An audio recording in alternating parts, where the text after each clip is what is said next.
작은 고시원 방 안. 창문으로 아침 햇살이 희미하게 스며들었어요. 좁은 방이지만 저에게는 이곳이 세상에서 가장 소중한 공간이었습니다.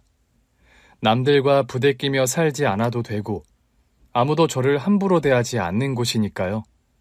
고시원에 처음 들어왔을 때 저는 몇 시간 동안 방 안을 둘러봤는데 혼자 있다는 사실이 잘 실감이 나지 않았습니다. 가출한 뒤로 이렇게 제 공간을 가진 건 처음이었거든요. 책상 위에는 출근 준비를 하며 꺼내둔 헬멧과 오토바이 열쇠가 놓여 있었습니다. 헬멧을 집어들고 거울을 보며 헝클어진 머리를 정리하며 오늘도 열심히 살아야겠다는 생각을 했습니다. 배달은 힘든 일이었지만 그래도 정직하게 돈을 벌 수 있는 일이라고 생각했거든요. 배달복을 챙겨 입고 고시원 계단을 내려왔고 건물 1층을 나서자 오토바이가 주차된 곳이 보였습니다. 출근 전 늘 하던 것처럼 손에 익은 동작으로 오토바이를 점검했어요. 브레이크는 이상 없는지, 가방은 제대로 고정되어 있는지 확인했죠. 헬멧을 단단히 눌러쓰고 시동을 걸었고 오토바이가 낮은 진동과 함께 부드럽게 움직였습니다. 첫 번째 배달 요청은 늘 단골로 가는 돈가스 가게였어요. 가게 앞에 도착해 문을 열고 들어서자 주방에서는 바쁘게 튀김 기름이 튀는 소리가 들려왔어요. 수고한다. 영민이 오늘도 바쁜가? 네, 사장님. 곧 점심시간이라 정신 없을 것 같아요. 영민이는 항상 성실해서 좋다니까. 여기 주문한 거 준비해놨어. 감사합니다. 사장님은 익숙한 손놀림으로 포장된 음식을 건네주었어요. 그리고 이거 이온 음료 하나 챙겨가. 요즘 날씨도 덥잖아. 사장님 매번 이렇게 챙겨주시면... 괜찮아. 넌 열심히 사는 애니까. 저는 감사하다는 인사를 하고 배달 가방에 음식을 넣고 골목을 빠져나갔습니다. 오랜만에 하늘을 보니 구름 한 점 없이 맑았어요. 신호 대기 중 헬멧 안에서 짧은 한숨을 쉬며 생각에 잠겼습니다. 나는 이제 누군가에게 의지하지 않아도 스스로 살아갈 수 있는 사람이 되었구나. 그런 생각을 했죠. 작은 고시원이지만 제 힘으로 번 돈으로 얻은 첫 보금자리라는 사실이 자랑스러웠거든요. 첫 번째 배달을 무사히 마치고 나니 다시 배달 요청이 다시 들어왔습니다. 콜을 받으려고 했는데 바로 전화가 오더라고요. 어디야? 지금 배달 하나 가능할까? 손님이 재촉하네. 네, 바로 갑니다. 헬멧을 다시 고쳐 쓰고 엑셀을 당겼고 그 주문을 시작으로 배달이 휘몰아쳤습니다. 그리고 정신없는 점심시간이 지나면서 쏟아지던 주문도 어느 정도 잦아들었어요. 오전부터 쉬지 않고 달린 탓에 배도 고프고 몸도 축 처지는 시간. 헬멧을 오토바이에 걸어두고 편의점으로 들어갔어요. 시원한 에어컨 바람이 얼굴을 스치자 그제야 피곤함이 몰려왔어요. 오늘은 뭘 먹을까? 카운터를 지나 냉장 코너에서 삼각김밥 하나와 작은 우유를 집어서 계산대에 가져다 놓았는데 늘 같은 시간에 일을 하는 편의점 알바생이 웃으며 이야기를 했습니다. 오늘도 점심시간에 엄청 바쁘셨겠어요. 네, 정신없이 뛰어다녔어요. 날도 더운데 고생 많으세요. 감사합니다. 잘 먹을게요. 계산을 마치고 전자레인지에 삼각김밥 2개를 데웠습니다. 점심을 너무 많이 먹으면 노곤해져서 일부러 많이 먹지 않았거든요. 편의점 앞 파라솔 아래에 자리를 잡고 앉아 삼각김밥 포장을 벗기고 한 입 베어 물었습니다. 따뜻한 밥알이 입안에 퍼졌지만 특별한 맛을 느낄 새도 없이 허기를 채우기 바빴던 것 같아요. 빠르게 삼각김밥 2개를 먹고 정확히 10분 뒤 오토바이에 다시 올라탔습니다. 배달콜이 왔기 때문이었죠. 오후 4시, 바쁜 시간을 지나고 나니 배달 요청이 잠시 뜸해졌는데 그때 휴대폰이 울렸습니다. 형, 뭐해? 고시원에 들어가기 전까지 함께 지냈던 동생들 중 한 명이었어요. 오랜만이다. 다들 잘 지내? 야, 형은 요즘 바빠? 뭐 항상 그렇지. 근데 너희는? 그냥 저녁 뭐 먹을까 고민 중이었어. 어디 있어? 원래 있던 그 공원 근처. 그 말을 듣고 저는 자연스럽게 오토바이의 방향을 틀었습니다. 공원 근처에 도착하니 익숙한 얼굴들이 보이더라고요. 벤치에 모여있던 동생들이 저를 보자 반갑게 손을 흔들었어요. 형, 진짜 왔네? 당연하지. 오랜만인데 그냥 갈 수 있냐? 여전히 익숙한 얼굴들이었어요. 16살, 17살 때부터 함께 지내왔던 애들이었거든요. 그때와 달라진 게 있다면 저는 이제 혼자 살고 있다는 것, 그거 하나였습니다. 저녁 뭐 먹을지 고민하고 있었다고? 너희 뭐 먹고 싶어? 형이 사주게? 그래. 이제 따로 나가서 살지만 가끔 형 노릇도 해야지. 와, 그럼 피자랑 떡볶이? 좋아, 자리 잡고 있어. 내가 금방 사올게. 주변 분식집에서 떡볶이를 사고 피자 가게에서 피자 한 판을 주문했어요. 음식을 사들고 다시 돌아가니 동생들이 벌써 자리를 넓혀두고 있었습니다. 형, 진짜 고마워. 잘 먹을게. 별말을 다 한다. 근데 너희 요즘 뭐 하면서 지내? 알바하면서 지내고 있어. 아직 갈 길이 멀지만. 잘하고 있네. 돈 벌어서 허튼 곳에 쓰지 말고 차곡차곡 모아야지. 한동안 그렇게 함께 음식을 먹으며 이야기를 나눴습니다. 가끔 이렇게 얼굴을 보고 서로 잘 살아가고 있다는 걸 확인하는 것만으로도 위로가 되는 것 같았거든요. 같이 지내던 동생들과 1시간 정도 시간을 보내니 저녁 시간이 다가오고 있었습니다. 다시 배달을 나설 시간이 된 거죠. 저녁 7시가 조금 넘자 다시 바빠지기 시작했어요. 퇴근 시간이 다가오면서 저녁 식사 배달 주문이 쏟아졌거든요. 몇 건의 배달을 연달아 소화했는데 몸이 자동으로 움직이는 것 같았습니다. 이럴 때면 꼭 배달 로봇이 된 것처럼 느껴졌어요. 오토바이 엑셀을 당기고 신호를 보고 멈추고 음식을 고객에게 건네고 하루에도 몇십 번씩 반복하는 과정이었죠. 그때 족발집에서 배달 요청이 들어왔습니다. 콜을 받으니 이번에도 바로 족발집 사장님한테 전화가 왔어요. 족발 하나 주문이 들어왔는데 배달 가능하지? 네, 바로 갈게요. 특별한 배달도 아니었고 족발집은 원래 단골 가게 중 하나였거든요. 오토바이를 돌려 가게 앞으로 도착했는데 주방에서는 이미 뜨끈한 족발을 포장하고 있었고 사장님이 익숙한 얼굴로 저를 맞아주었습니다. 오늘도 고생 많다. 피곤하지? 괜찮아요. 저녁 시간에 바쁘셔서 정신 없으시겠어요. 뭐 하루 이틀도 아니고. 자, 여기 족발 준비 다 됐어. 사장님은 포장된 족발을 손에 쥐어주며 익숙한 손놀림으로 비닐을 한 번 더 단단히 묶었습니다. 감사합니다. 저는 무심코 배달 가방을 열고 휴대폰으로 배달 주소를 확인했어요. 그런데 주소를 본 순간 그만 손끝이 얼어붙었습니다. 그곳은 제가 5년 전까지 살던 집이었거든요. 이제는 기억 속에서 지워버렸다고 생각했던 그 집. 머릿속이 순간 하얘졌어요. 처음엔 다른 아파트인 줄 알았는데 보니까 도로명과 아파트 동호수까지 정확히 일치했고 가슴이 철렁 내려앉았습니다. 그 집에 아직도 그 계모가 살고 있는 걸까요? 혹시 제가 배달 일을 하고 있다는 걸 알고 일부러 주문을 한 걸까요? 그럴 리가 없는데 여기는 다른 동네고 오다 가다 마주친 적도 없었거든요. 그 짧은 시간 5만 가지 생각이 머리를 스쳤습니다. 하지만 가장 이해되지 않았던 건 왜 그 집에서 여기까지 배달을 시켰냐는 점이었어요. 그 동네, 제가 살았던 그 집에서 족발집까지는 꽤 먼 거리였거든요. 배달료까지 추가로 내면서 일부러 시킬 이유가 없는 것 같았습니다. 고민이 길어졌고 그냥 배달을 하지 않겠다고 말해야 할까 그런 생각을 하고 있을 때 사장님이 제 눈치를 살피더라고요. 왜? 뭐 문제 있어? 아니요. 그런데 그쪽 동네까지도 배달을 해요? 아, 방금 주문 들어온 곳 말이지? 그러게 말이야. 거긴 좀 먼데 전화로 직접 주문했더라고. 우리 족발이 맛있다는 이야기를 들었다면서 꼭 먹고 싶다고 하더라. 배달료 더 내겠다고 해서 받았지. 사장님의 말이 머릿속을 맴돌았어요. 도대체 누가 배달을 시킨 걸까? 계모일까? 아버지일까? 아니면 전혀 모르는 사람이 그 집에 살고 있는 걸까? 그럴 수도 있잖아. 이사를 갔을 수도 있어.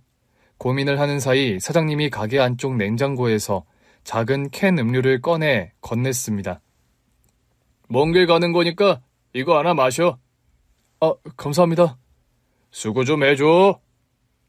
얼떨결에 캔 음료를 받아들었습니다. 사실 배달을 거절할 수도 있었지만 피하고만 있을 수는 없다는 생각이 들었거든요. 족발을 시킨 사람이 계모나 저희 아버지가 아닐 수도 있고 혹시나 그게 맞다고 하더라도 그냥 헬멧을 더 깊게 눌러 쓰고 있으면 저를 못 알아볼 거라고 생각했습니다. 그렇게 오토바이에 올라 핸들을 잡고 시동을 걸었지만 쉽게 엑셀을 당기지 못했어요. 괜찮아, 별일 없을 거야. 숨을 깊게 들이마신 뒤 엑셀을 당겼고 그렇게 저는 5년 만에 다시 그 집으로 가고 있었습니다. 오토바이를 타고 익숙한 골목을 지나자 아파트 단지가 보이기 시작했습니다.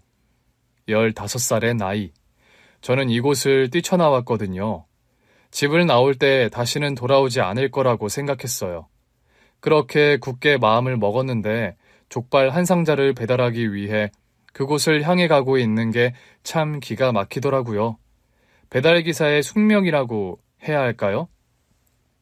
괜찮을 거라고 생각했는데 아파트 단지 안으로 들어서자 호흡이 가빠지기 시작했고 손에 땀이 배었어요. 말 그대로 숨이 턱 막히는 기분이었습니다. 건물 외벽은 예전 모습 그대로더라고요. 세월은 흘렀지만 크게 변한 건 없었습니다. 단지 내 놀이터, 나무가 심어진 작은 공터, 한때 친구들과 뛰어놀던 장소들이 그대로. 하지만 제 기억 속 이것은 공포와 고통이 가득했던 집이었습니다. 오토바이를 주차하고 사장님이 준 음료수를 꺼냈는데 손이 떨려서 캔을 여는데 시간이 걸리더라고요. 차가운 음료를 한 모금 들이키면 조금이라도 진정이 될까 싶었거든요. 하지만 목을 타고 내려가는 차가운 음료도 제 안에 불안을 식혀주지는 못했습니다. 그렇게 천천히 아파트 입구로 걸어 들어갔어요. 제가 태어날 때부터 살던 이 아파트는 지어진 지 25년이 넘은 오래된 아파트였습니다. 엘리베이터는 2대뿐이라 저녁 시간인 그때 사람들로 붐비고 있었거든요. 버튼을 누르고도 엘리베이터 앞에서 한참을 기다렸습니다. 만약 현관문이 열리고 계모가 나오면 어떡하지? 아버지가 나오면? 아니면 전혀 모르는 사람이 나오면? 띵! 엘리베이터 문이 열렸고 사람 몇 명이 내린 후 천천히 앞으로 들어갔어요. 7층 버튼을 누르고 엘리베이터가 올라가는 동안 숨을 한번 길게 내쉬었습니다. 현관문 앞에 도착해서도 한참을 망설이다가 결국 손을 뻗어 초인종을 눌렀죠. 그리고 그 순간 안에서 한 여자의 목소리가 들렸습니다.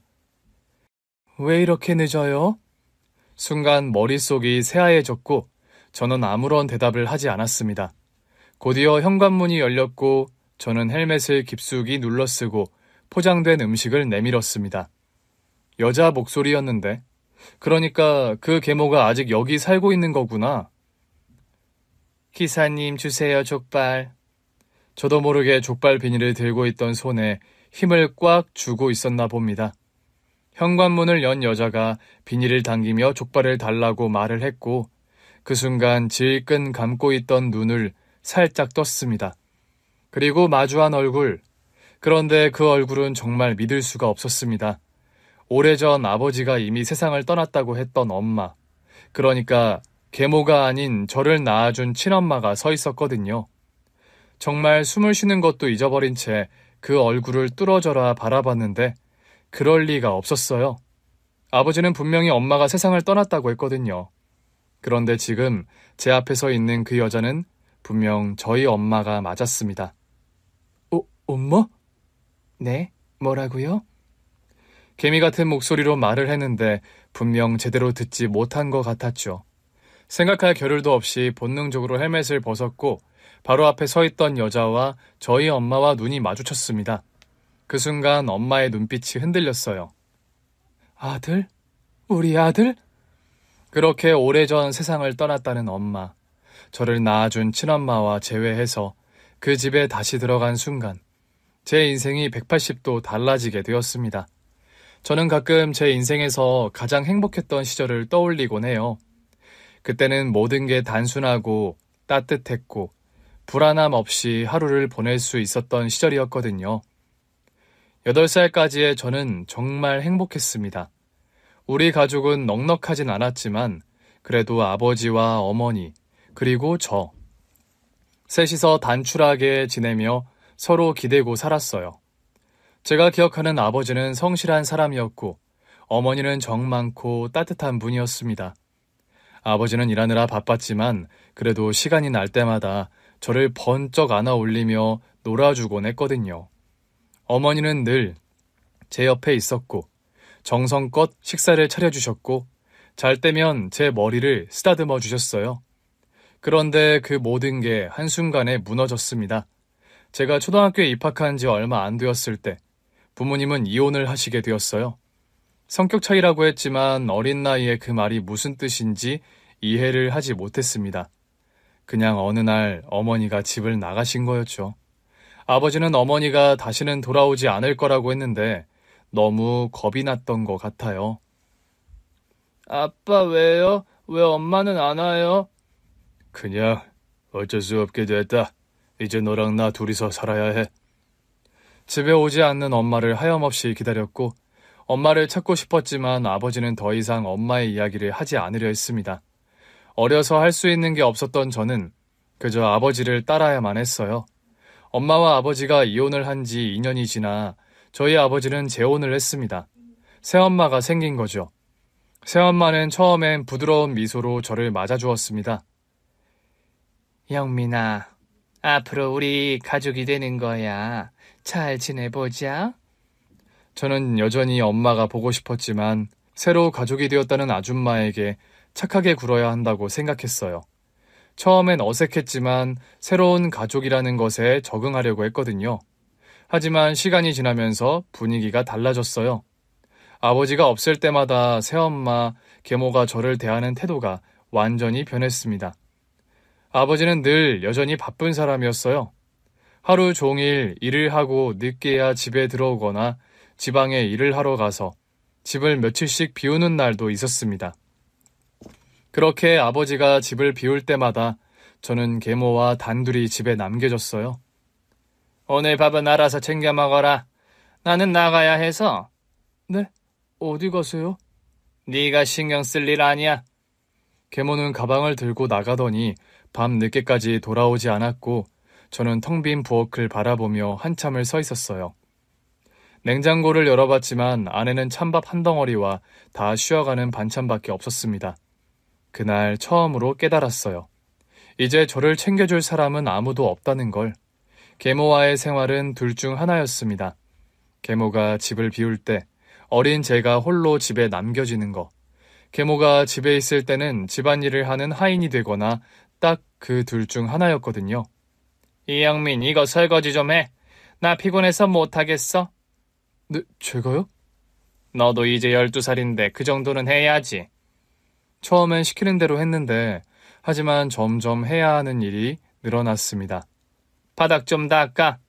화장실 청소 좀 해. 네 방도 정리하고 빨래도 개놔. 저녁 먹었으면 네 접시는 네가 씻어야지. 혼자 남겨지는 것도 서러운데 이제는 집안일까지 해야 했어요. 하지만 그보다 더 서러운 건 아버지는 이런 전혀 몰랐다는 거예요. 아버지가 집에 있을 때 계모는 완전히 다른 사람이 됐거든요. 영민이 오늘 학교 잘 다녀왔어? 네. 여보, 영민이 저녁도 먹었고 숙제도 잘했어요. 그래? 우리 아들 착하네. 아줌마 말도 잘 듣고.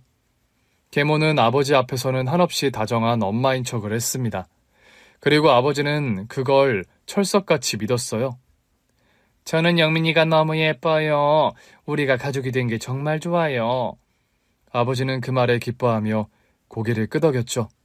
하지만 아버지가 방으로 들어가면 계모는 한숨을 쉬며 저를 바라봤어요. 귀찮게 하지 말고 조용히 있어. 그때부터 저는 집이 싫어졌어요. 학교에서 최대한 늦게까지 남아있다가 집에 들어가는 걸 미뤘거든요.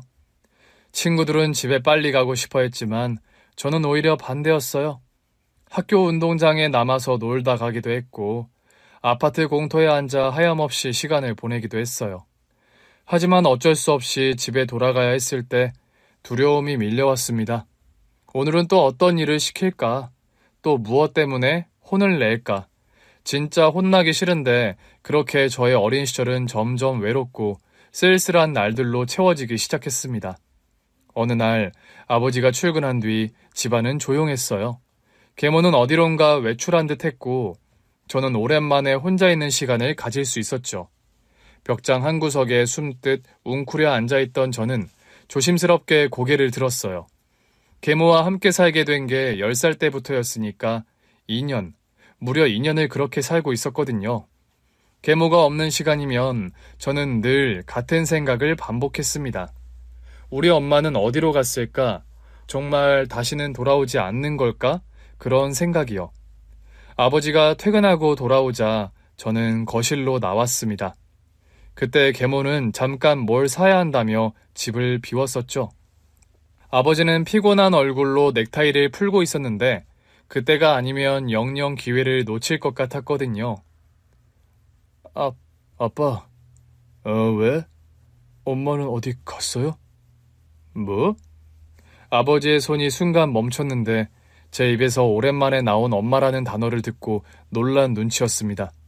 아버지는 아무 말 없이 저를 쳐다보았고 저는 다시 한번 조용히 물었어요. 엄마요. 같이 사는 아줌마 말고 내 진짜 엄마는 어디 갔어요? 아버지는 한숨을 쉬며 낮고 무겁게 말했습니다. 영민아, 네 엄마는 이제 이 세상에 없어. 그 말이 제 귓가를 때렸어요. 이제 이 세상에 없다.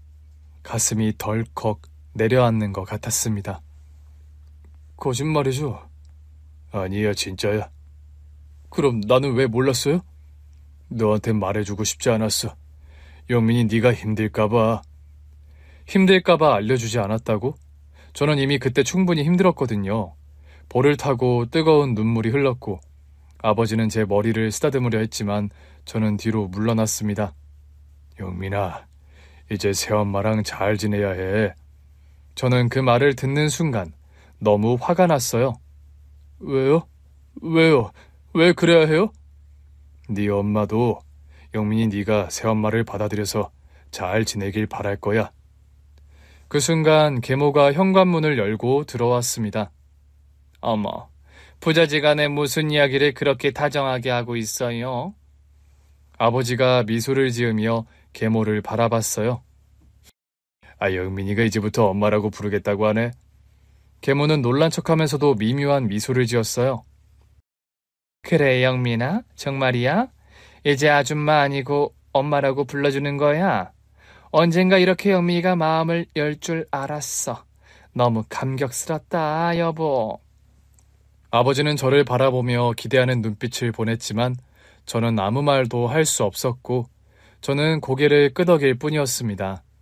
하지만 그날 이후 계모는 더욱더 본색을 드러냈어요. 아버지가 집을 비우면 계모는 저를 더 힘들게 했거든요. 그리고 그 해에 계모의 딸이 태어난 후 모든 것이 더 심해졌습니다. 제가 13살이 되었을 때 계모가 딸을 낳았고 그 애가 제 동생이라고 하더라고요. 태어난 아기는 귀여웠지만 그것과 별개로 생활은 더 힘들어졌습니다. 그때부터 저는 집안일을 더 많이 해야 했거든요. 영민아, 설거지 좀 해. 저 숙제해야 하는데요. 숙제? 지금 숙제가 문제니? 애기 젖병 소독해야 하니깐 빨리 설거지하란 말이야. 넌 네 동생이 배고픈데 분유도 못 먹고 배고프면 좋겠어? 이 지만 아는 못된 놈 같으니라고. 저는 부엌으로 가서 수돗물을 틀었습니다. 싱크대에는 밥을 먹고 난 그릇들과 아기 젖병들이 수북이 쌓여 있었습니다. 그때 깨달은 건 말대꾸하면 더 고달파진다는 거였죠. 영민아, 서연이 좀 안고 있어. 나 좀 쉬어야겠다. 계모는 아직 갓난아기인 동생을 제게 떠넘겼습니다. 저 밥 먹고 있는데요. 밥만 금방 먹고 아기 돌볼게요. 밥은 나중에 먹어. 애기 안고 있어, 빨리. 조심히 하느라. 애가 어디 다치기만 하면 너도 무사하지 못할 줄 알아?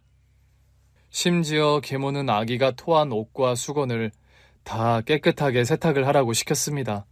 세탁기 말고 손빨래로요. 이거 좀 빨아. 애가 토했어. 미지근한 물에 담그고 아기용 전용 세제 있지? 그걸로 문질러서 깨끗하게 빨아. 알겠어? 저는 울며 빨랫감을 들고 화장실로 갔습니다. 옷을 헹구면서 숨죽여 울었어요. 그때부터 저는 계모가 없는 집을 꿈꾸기 시작했던 것 같아요. 우리 영민이가 동생도 잘 봐주고 참 착해요. 그래? 우리 영민이 다 컸네. 영민아, 동생 예쁘지? 네.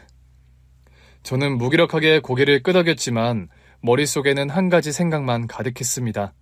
이 집에서 벗어나고 싶다. 어떻게든 떠나야 한다고요. 그리고 15살이 되면서 저는 집에서 보내는 시간을 최대한 줄이려 애를 썼습니다. 학교가 끝나면 바로 집으로 가야 했지만 저는 최대한 늦게까지 밖에 머무르려 했거든요.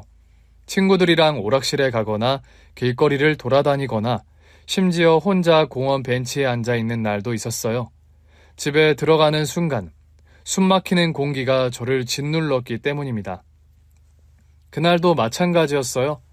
오락실에서 친구들과 시간을 보내다 보니 어느새 해가 지고 있더라고요. 이제는 집에 가야 할 시간이었고 저는 천천히 걸어 집으로 향했습니다. 조용히 현관문을 열고 들어왔는데 이상한 느낌이 들었어요. 거실 한복판에서 계모가 회초리를 손에 쥔 채 서 있었습니다. 어디 갔다 이제 오니? 친구들이랑. 내가 뭐라고 했어? 학교 끝나면 바로 집에 들어오라고 했잖아. 저는 아무 말도 하지 않았어요. 어차피 무슨 말을 해도 소용없었거든요. 너 요즘 아주 건방져졌어. 뭐 너 좀 이제 나이 먹었다 이거야? 네가 크니까 내가 우습지? 아니요. 아니요. 그럼 뭔데? 네가 뭔데 왜 이렇게 늦게 다녀? 회초리가 허공을 가르며 제 앞에서 흔들거렸습니다. 오늘 아버지도 늦는데 아주 먼지나게 맞아봐야 정신을 차리겠네. 저는 뒷걸음질을 했지만 계모는 점점 다가왔습니다. 그날 밤 저는 방에 들어가 이불을 뒤집어 쓴 채 울었어요. 정말 너무 억울했습니다. 계모와 함께 살게 된 이후 몇 년 동안 참으면서 착하게 지내려고 노력했는데 밥을 안 챙겨줘도 참았고 집안일을 떠넘겨도 참았거든요. 계모가 없을 때는 혼자 라면을 끓여 먹으며 버텼고 아버지 앞에서는 언제나 착한 아들로 행동했는데 더는 참을 수 없었습니다. 그리고 늦은 밤 아버지가 집에 돌아왔는데 거실에서 계모와 아버지의 대화 소리가 들리더라고요. 오늘 내가 좀 늦었네. 애들은 잘 있어? 그럼요. 우리 영민이 착하게 있었죠. 그렇죠, 영민아? 저는 방문을 살짝 열고 계모를 쳐다봤는데 계모는 언제 그랬냐는 듯 다정한 미소를 짓고 있었습니다. 아버지는 여전히 그런 계모의 모습을 보고 전혀 의심하지 않았어요. 우리 영민이 요즘 공부 열심히 하지? 네. 우리 영민이도 잘 지내고 우리 서연이도 잘 크고 있으니 참 좋네. 이래서 열심히 일해서 돈 벌 맛이 나. 다 우리 가족들을 위해서지. 아버지가 행복해하는 모습을 보면서 저는 입을 다물기로 했어요. 하지만 그때 확실했습니다. 이 집에서 더 이상 살 수 없다고요. 그날 밤 저는 조용히 짐을 꾸리기 시작했습니다.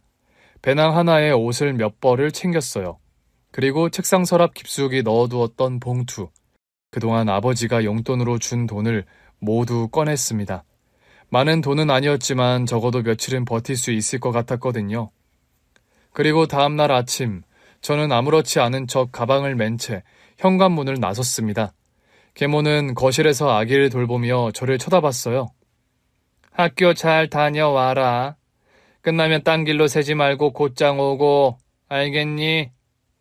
저는 말없이 고개를 끄덕였고 그 길로 집을 떠났습니다. 집을 나온 저는 무작정 버스 터미널로 향했어요.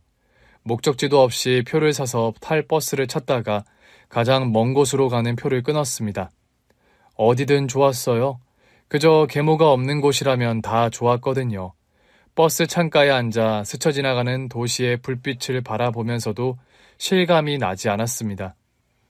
이제부터 어디서 어떻게 살아가야 할까? 집에서 나오기 전까지는 단순히 떠나고 싶다는 생각뿐이었는데 막상 발을 내딛고 나니 모든 것이 막막하게 느껴졌습니다. 하지만 다시 돌아갈 수는 없었어요. 돌아가면 계모는 저를 더 무섭게 다룰 것이 분명했고 아버지 역시 제가 가출한 것에 분노하겠죠. 저는 제 결정을 후회하지 않기로 했어요. 그 대신 어떻게든 살아남아야 한다는 생각을 했습니다. 낯선 지방 도시의 터미널에 도착한 후 저는 몇 날 며칠을 찜질방에서 지내며 무료 와이파이를 이용해 인터넷을 검색하기 시작했어요. 어디서 묵어야 할지, 어떤 일을 해야 할지 알아보던 중 가출한 또래 아이들이 함께 지내면서 돈을 벌고 있다는 글을 발견하게 되었습니다. 저는 조심스레 연락을 했고 그 아이들과 만나게 되었어요. 저처럼 여러 사정과 여러 이유로 집을 떠나온 아이들이 많았습니다. 처음에는 경계도 했지만 어느 순간부터 같은 처지라는 것만으로도 서로를 이해할 수 있었고 의지하는 사이가 되었던 것 같아요. 우리는 각종 알바를 전전하며 살아갔습니다. 편의점 야간 알바, 식당 설거지, 공사장 잡일, 청소 일까지 돈이 되는 일이라면 가리지 않고 했거든요. 배고픔을 참는 것도 매번 이곳저곳을 옮겨 다니는 것도 힘들었지만 그래도 저는 후회하지 않았어요. 최소한 저를 괴롭히는 사람은 없었으니까요.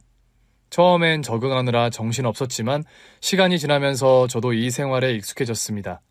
스스로 돈을 벌어야 한다는 압박감이 있었고 그렇게 한 푼 두 푼 모으다 보니 어느새 몇 년이 지나 있었어요.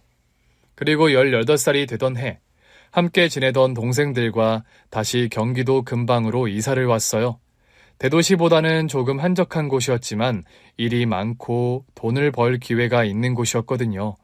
저는 그곳에서 새로운 일을 찾다가 배달기사 일을 시작하게 되었습니다. 처음에는 익숙하지 않았지만 곧 배달이 저에게 잘 맞는다는 걸 깨달았어요. 시간에 맞춰 움직이는 일이라 바쁘긴 했지만 손님들과 직접 마주할 일도 많지 않았고 무엇보다 열심히 하면 할수록 돈을 벌 수 있는 일이었거든요. 그렇게 배달을 하면서 하루하루를 성실하게 살았습니다. 비 오는 날에도 눈 오는 날에도 오토바이를 타고 도시 곳곳을 누볐어요. 한밤중에 골목길을 달리며 뜨거운 국밥을 배달하기도 했고 이른 아침 부스스한 얼굴로 문을 열어주는 손님들에게 뜨끈한 커피를 전하기도 했습니다. 일을 열심히 하자 단골 가게 사장님들도 저를 알아봐 주었고 친절하고 성실한 배달원이라며 가게마다 저를 찾기 시작했어요. 저는 쉬지 않고 일했고 돈을 모으는 것이 목표가 되었습니다. 그렇게 18살부터 20살까지 저는 오로지 배달 일을 하며 돈을 모았어요. 한 푼도 허투루 쓰지 않으려 했고 번 돈의 대부분을 저축하며 하루 세 끼를 대충 때우면서도 버텼거든요. 그러다 드디어 20살이 되던 해 저는 고시원 방을 얻을 수 있게 되었습니다. 처음 계약을 하던 날 낡은 철문을 열고 방에 들어섰을 때의 기분이 생생합니다. 좁디 좁은 방이었지만 그곳은 처음으로 온전히 제 공간이었거든요. 누군가의 눈치를 보지 않아도 되고 혼자서 밥을 먹고 혼자서 자고 아침에 눈을 떠도 아무도 저를 재촉하거나 괴롭히지 않는 곳. 비록 작은 고시원이었지만 여기까지 오는데 걸린 시간이 너무 길었어요. 하지만 진짜 독립했다는 실감이 났습니다. 저 혼자 힘으로 아무도 의지하지 않고 살아가는 인생이 시작되었다는 걸 깨달았죠. 그렇게 계모의 구박에 15살에 도망쳐 배달기사 하면서 산 지 5년 후 우연히 계모 집에 배달을 가게 되는데 하이바 쓰고 초인종을 누르니 왜 이렇게 늦어요 하며 죽은 엄마가 나와 음식을 받아간 순간 집 안으로 들어가니 내 인생 180도 변하는데 오랜만에 발을 들인 집 안은 예전과 많이 달라져 있었어요. 여전히 낡은 아파트였지만 분위기는 예전과 달랐거든요. 집안 곳곳에는 따뜻한 느낌이 났고 무엇보다 그 여자가 더 이상 이곳에 없다는 사실이 확실해 보였습니다. 거실 한가운데 서서 멍하니 주위를 둘러보는 제 앞에 엄마가 눈물을 흘리며 저를 바라보고 있었어요. 영민아, 영민이 맞지? 그 말이 떨어지자마자 엄마는 저를 와락 끌어안았습니다. 우리 영민이 맞지? 맞지? 엄마의 떨리는 목소리가 귓가에 박혔어요. 너무도 오랜만에 듣는 목소리였거든요. 저는 이 상황이 낯설어 그대로 얼어붙고 말았습니다. 이게 어떻게 된 일일까요? 그 오래전 분명 아버지가 이미 세상을 떠났다고 했던 엄마가 왜 이 집에 있는 걸까요? 그 순간 방 안에서 인기척이 들렸고 아버지가 나타났습니다. 눈앞에 서 있는 아버지는 예전보다 훨씬 늙어 보였어요.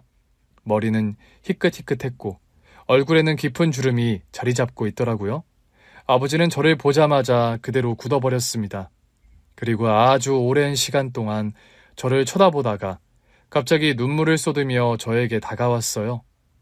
영민아, 네가 정말 우리 영민이가 맞냐?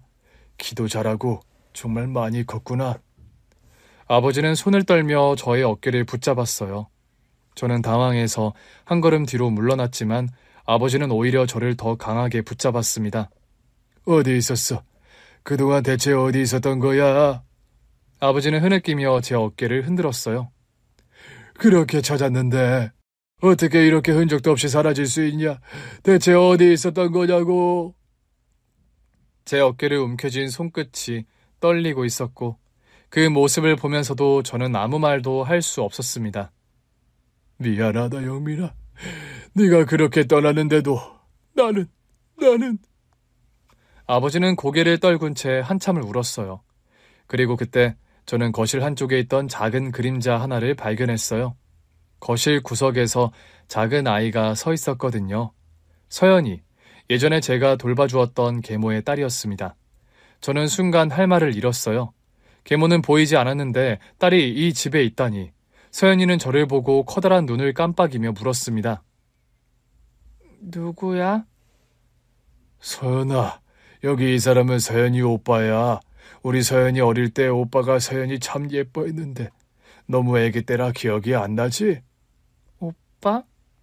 서연이는 망설이는 듯 하더니 제 앞으로 한 걸음 다가왔어요. 마지막으로 봤을 때는 그냥 애기였는데 많이 자랐더라고요. 서연이가 있다는 건 설마 그 여자가, 계모가 아직 있는 걸까요? 우리 엄마가 있는 걸 보니 그건 아닌 것 같은데 그제서야 저는 입을 열었습니다. 그 여자는요? 이 질문이 떨어지자 아버지는 손등으로 눈물을 닦으며 긴 한숨을 내쉬다가 입을 열었습니다. 그 여자, 네가 떠나고 3년 뒤에 사고로 세상을 떠났다. 저는 아버지를 멍하니 바라봤어요. 아버지의 목소리는 차분했지만 무겁고 깊은 한숨이 섞여 있었습니다. 갑작스러운 사고였어. 길을 걷다가 차에 치였고 결국... 아버지는 끝까지 말을 잇지 못했어요. 하지만 저는 아무런 감정도 들지 않았습니다. 놀랍지도 않았고 슬프지도 않았거든요. 그저 끝이 그렇게 되었구나 하고 생각할 뿐이었어요. 하지만 서연이에게는 안 된 일이었습니다. 어쨌거나 서연이한테는 엄마였으니까요. 아버지는 나중에서야 모든 걸 알게 되었다고 하더라고요. 계모가 과거 저에게 했던 행동들을 아주 늦게야 듣게 되었다고 했습니다. 네가 집을 나갔을 때 그때 뭔가 잘못됐다고 느꼈다. 네가 아무 이유 없이 그냥 가출을 할 리가 없었으니까. 넌 그런 아들이 아니었잖니. 그래서 내가 그 여자한테 책망을 하며 물었어. 도대체 어떻게 했길래 애가 집을 나갔냐고. 그 여자는 자기는 모르는 일이라며 끝까지 발뺌을 했지만 너 학교 다닐 때 친구들을 만났거든. 영민이 너 학교 다닐 때 친구 말이야. 경식이. 그 애한테 들었다. 영민이 네가 우리 아들이 어떤 대접을 받고 살았는지, 어떤 취급을 당했는지 나는 그제야 알았어. 그런데 그 여자가 나쁜 사람이었지만 그 탓만 할 수가 없구나. 그저 너를 잘 봐줄 거라고, 너를 친아들처럼 잘 키워줄 거라고 믿은 내가 잘못이었어. 영민아, 미안하다. 이 못난 애비가 정말 너를 볼 낯이 없구나. 아버지는 자책하는 듯한 얼굴로 고개를 숙였습니다. 떠나기 전 저는 한 번도 아버지에게 솔직한 말을 하지 못했거든요. 아버지 앞에서 계모는 언제나 저에게 친절하게 대했고 아버지는 그 여자를 믿었으니까요. 어쩌면 한 번쯤은 말할 수도 있지 않을까. 그럼에도 불구하고 저는 한 번도 아버지에게 도움을 청하지 않았고 결국 이렇게까지 시간이 지나버린 거였습니다. 계모가 사고로 세상을 떠난 뒤 집에는 아버지와 어린 서연이만 남게 되었고 아버지는 혼자 어린 딸을 키우며 하루하루를 살아가고 있었다고 했습니다. 아버지는 여전히 눈물을 닦으며 저를 바라보고 있었고 어린 서연이는 저를 조심스럽게 쳐다보고 있었습니다. 하지만 그 중에서도 가장 믿기 힘든 존재가 바로 눈앞에 서 있는 친어머니였어요. 분명 돌아가셨다고 들었는데 아버지가 그렇게 말했었는데 눈앞에 서 있는 어머니를 보면서도 도무지 현실 같지가 않았거든요. 그건 어머니도 마찬가지였습니다. 8살 때 이후 처음 만난 건데 저를 바라보는 그 눈빛에는 믿기지 않는다는 감정과 그리움이 가득 차 있었어요. 어머니가 어떻게 여기 있는 거예요? 분명히 아버지가 예전에 엄마가 돌아가셨다고 그랬단 말이에요. 어머니는 저를 바라보다가 조용히 제 손을 잡았습니다. 영민아, 너한테 해줄 이야기가 너무 많아. 저는 아무 말 없이 어머니를 바라보았어요. 어머니는 천천히 저를 이끌어 거실로 갔고 손을 꼭 잡은 채 천천히 말을 꺼냈어요. 나는 네 아버지가 너를 잘 키워줄 거라고 믿었다. 지금 생각해도 이렇게 우리의 선택으로 어린 너한테 상처를 준 것은 아버지랑 엄마가 100번 생각해도 잘못했어. 그건 정말 너한테 일어나면 안 되는 일이었잖니? 하지만 영민아, 엄마는 집을 나갔어도 널 그리워했어. 엄마는 집을 떠나 쭉 혼자 지냈는데 정말 하루하루 이제 막 초등학교에 들어간 영민이 네가 너무너무 보고 싶어서 힘들었어. 견디다 못해 네 아버지한테 네 사진 좀 보여달라고 어렵게 연락을 했었지. 가끔 네 아버지가 보내주는 사진을 보면서 네가 잘 지내고 있다고 그걸로 위안을 삼았어. 새어머니라는 여자가 너한테도 잘해준다고 들었고 너를 집에 놔두고 나왔으니 난 자격도 없고 염치도 없다고 생각을 했지. 그런데 어느 순간 네 아버지가 너에 대한 이야기를 해주지 않았어. 어떻게 지내냐고 이제 중학교 올라간 거냐고 했는데 잘 지내고 있으니 더는 연락하지 말라는 말이 전부였거든. 그렇게 시간이 지났는데 아무리 생각해도 이상한 거야. 어릴 때 이후 네 소식을 들은 지가 너무 오래돼서 뭔가 잘못됐다고 생각을 했지. 그래서 그러면 안 된다는 걸 알면서도 너를 보고 싶은 생각에 이 집을 찾아왔었어. 그때는 이미 제가 집을 나간 후였군요. 그래. 그때가 이 집에 있던 여자, 그러니까 서연이 엄마라는 여자가 사고로 세상을 떠난 지 1년 정도 되었을 때였지. 그리고 나는 그때서야 알게 됐어. 왜 네 아버지가 네 소식을 전하지 않았는지, 아니 전할 수가 없었던 거지. 네가 이미 집을 나간 지 몇 년이나 됐다고 했으니까. 그리고 이 집에는 너희 아버지는 서연이랑 둘만 남았더라. 나는 당연히 네가 여기서 잘 살고 있을 거라고 생각했는데 아버지가 그러더라. 네가 몇 년 전에 가출했다고. 그때는 이 집에서 버티기가 너무 힘들었었어요. 나는 믿을 수가 없었어. 도대체 왜 네가 이 집을 떠났어야 했는지 나는 도무지 이해할 수가 없었어. 그래서 네 아버지를 원망했어. 어떻게 그런 일이 있을 수 있었냐고. 아들 하나 못 지키고 하나밖에 없는 아들 하나 못 챙기고 어떻게 이럴 수가 있느냐고. 아버지는 죄인인 것처럼 눈물을 흘리며 고개를 숙이고 있었습니다. 아버지는 처음엔 아무 말도 못했어. 그러다가 결국 이야기해주더라. 네가 얼마나 힘들었는지, 계모가 너한테 어떤 짓을 했는지, 그리고 아버지 역시도 그걸 너무 늦게 알았다는 사실까지 다 말해줬어. 하지만 아버지는 그때 너무 후회하고 있었다.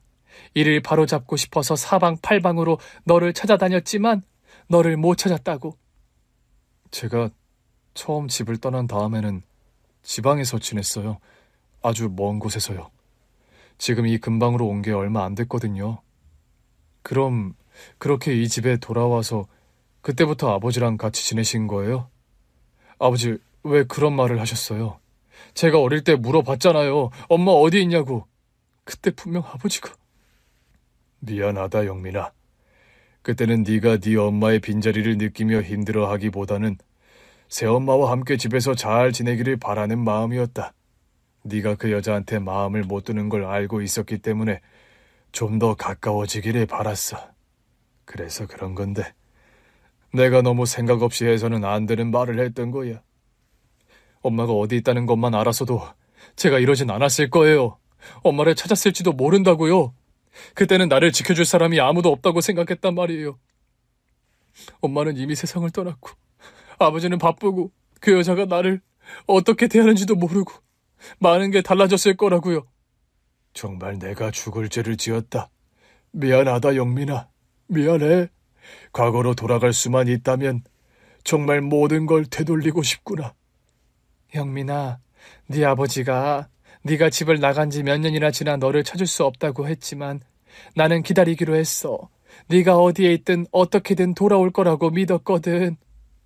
그래서 여기 있었던 거요? 그래, 네 아버지랑 그리고 서연이랑 함께. 그래, 영민이 너를 생각하면 그 여자가 못할 짓을 했다는 걸 알아. 그건 아는데 저 어린 것은 아무런 죄가 없잖니? 그땐 정말 애기여서 아무것도 모르는 거였어. 자기 엄마가 왜 갑자기 안 보이는 건지 그냥 나는 그게 너무 딱하게 느껴졌다.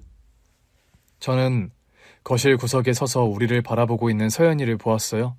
서연이는 장난감을 가지고 놀면서 얌전히 있었습니다. 그래도 나는 네가 언젠가 다시 이 집으로 올 거라고 믿었어. 그래서 여기서 기다린 거야. 그리고 결국 영민이 네가 우리 아들이 돌아온 거야. 저는 아무 말도 하지 못했어요. 머릿속이 복잡했고 도무지 뭐라고 해야 할지 할 말이 떠오르지 않았거든요. 세상 모든 가정에 저마다의 사연이 있다는 말을 어디서 들었는데 정말 우리 집 사정도 그에 못지않게 복잡하다는 생각이 들었습니다. 그리고 그날의 재회 이후 저는 다시 집으로 돌아오게 되었어요. 집으로 돌아온 첫날, 저는 한참을 방 안에서 가만히 앉아 있었습니다. 그 집이 익숙하기도 낯설기도 했거든요. 한때는 이 집에서 벗어나기 위해 몸부림쳤는데 다시 이 집에 앉아 있다는 사실이 실감나지 않았던 것 같아요. 밖에서는 어머니와 아버지가 조용히 대화를 나누고 있었고 서연이는 아직 낯선 듯 저를 멀찍이서 바라보고 있었습니다. 서연이, 그 애를 생각하면 마음이 복잡했어요. 사실 계모가 떠난 이후로 서연이는 아무것도 모른 채 자랐겠죠. 자신의 엄마가 어떤 사람이었는지, 그리고 저에게 어떤 짓을 했는지 서연이는 모를 거예요. 어쩌면 그 계모는 천벌을 받은 게 아닐까 하는 생각이 들더라고요. 저는 이 집에서 도망칠 수 있었지만 그 여자는 자신의 행동에 대한 대가를 치른 셈이니까요. 그렇다고 해서 서연이가 미워지지는 않았습니다. 어머니와 아버지의 말처럼 서연이는 아무런 잘못이 없다고 생각했거든요. 오히려 저는 그 애를 안쓰럽게 바라보게 되었어요. 이 집에 저라는 존재가 다시 자리를 잡아도 되는지 확신이 서지 않았는데 하지만 어느 순간 깨달았습니다. 이제는 도망치듯 떠나야만 하는 삶이 아니라 다시 시작해야 하는 삶을 살아야 한다는 걸요. 가장 먼저 달라진 것은 서연이와의 관계였습니다. 처음에는 저를 경계하듯 멀리서 바라보던 서연이가 어느 날 조금씩 저에게 다가오기 시작했거든요. 방에서 혼자 책을 보고 있으면 조용히 다가와서 무릎 위에 자신의 그림을 올려놓고 오빠 이거 봐요 라고 말했어요. 그림 속에는 어설픈 솜씨로 그려진 가족의 모습이 있었고 그 속에는 저도 포함되어 있었습니다요. 저는 그림을 보다가 살며시 웃으며 고개를 끄덕였어요. 서연아, 이거 우리 가족이야? 네, 엄마랑 오빠랑 나랑 우리 가족이잖아요. 서연이는 밝은 미소를 지으며 저를 바라봤고 저는 그제야 이 아이가 진짜 제 동생이라는 사실을 다시금 실감하게 되었습니다. 집으로 돌아온 후 저는 무엇을 해야 할지 고민하기 시작했어요. 오랫동안 일만 해왔고 배달을 하며 버티는 삶이 익숙했기 때문에 다시 공부를 한다는 게 쉽게 와닿지 않았거든요. 하지만 저희 엄마는 단호했습니다. 형민아, 너도 이제 다시 네 인생을 찾아야 해. 지금까지 혼자 살아오느라 정말 애썼지만 이제는 혼자가 아니잖아. 제가 뭘 할 수 있을까요? 늦었다고 생각하지 마. 네가 원하는 게 있다면 그걸 향해 다시 시작하면 돼. 어머니의 말에 저는 깊이 고민하다가 결국 검정고시를 준비하기로 했어요. 어머니는 기초부터 차근차근 다시 배울 수 있도록 도와주었고 책을 사주고 공부할 수 있도록 격려해 주었어요. 처음에는 손에 잡히지 않던 책이 어느 순간 익숙해졌고 머릿속에서 잊혀졌던 공식들과 단어들이 다시 떠오르기 시작했습니다. 그렇게 하루하루 공부하며 저는 깨달았어요. 제가 이토록 배움에 목말라 있었다는 사실을요. 그리고 1년 후 저는 검정고시에 합격했습니다. 결과를 확인한 날, 저는 오랫동안 눌러왔던 감정을 참지 못하고 조용히 눈물을 흘렸어요. 그동안 멈춰있던 시간이 다시 흐르기 시작한 것 같았거든요. 검정고시를 통과한 뒤 저는 곧바로 군대에 입대를 했습니다. 아버지와 엄마는 걱정을 했지만 저는 오히려 감사했어요. 그리고 군대는 제게 또 다른 배움의 시간이었습니다. 단순히 군사훈련을 받는 것이 아니라 다양한 사람들을 만나면서 세상을 보는 시야가 넓어졌거든요. 엄마, 저는 이제 조금씩 알 것 같아요. 뭐가? 사람은 누구나 두 번째 기회를 받을 수 있다는 거요. 군대에서의 생활을 통해 저는 많은 것들을 다시 배울 수 있었고, 전역 후 저는 결국 대학에 가기로 결심했습니다. 군대에서도 사실 대학 입시를 생각하며 틈틈이 공부를 했거든요. 전역하고 수능에 집중을 했고 저는 늦가기 대학생이 되었습니다. 입학식 날 저는 캠퍼스 한가운데 서서 주위를 둘러보았어요. 대부분의 학생들은 저보다 몇 살은 어려 보이더라고요. 나는 이제 내 길을 가는 거니까. 그렇게 다짐하며 강의실로 들어갔어요. 책을 펴고 노트북을 켜면서 교수님의 말을 하나라도 놓치지 않으려 집중했어요. 그 이상이 무척 좋았습니다. 가족이 집에서 저를 기다리고 있다는 사실이 든든했고 저는 더 이상 외롭지 않았거든요. 어느 날 수업을 마치고 집에 돌아왔을 때 서연이가 반갑게 뛰어나왔어요. 오빠, 오늘도 학교 갔다 왔어? 공부 열심히 하고 왔지. 서연이는 해맑게 웃으며 제 손을 붙잡았어요. 오빠 나랑 놀자. 알았어. 뭐하고 놀까? 어머니는 그런 우리를 보며 따뜻한 눈빛으로 바라봤어요. 우리는 함께 식탁에 앉아 저녁을 먹으며 하루 일과를 나누었습니다. 오랫동안 방황했지만 결국 저는 가족을 되찾았고 저만의 길을 찾아가고 있다고 생각하는 요즘인데 응원해주시면 많은 힘이 될 것 같습니다. 감사합니다. 오늘 준비한 사연은 여기까지입니다. 재미있게 들으셨다면 구독과 좋아요, 알림 설정까지 눌러주세요. 그럼 저는 다음 사연으로 찾아뵐게요. 오늘도 건강하고 행복하세요.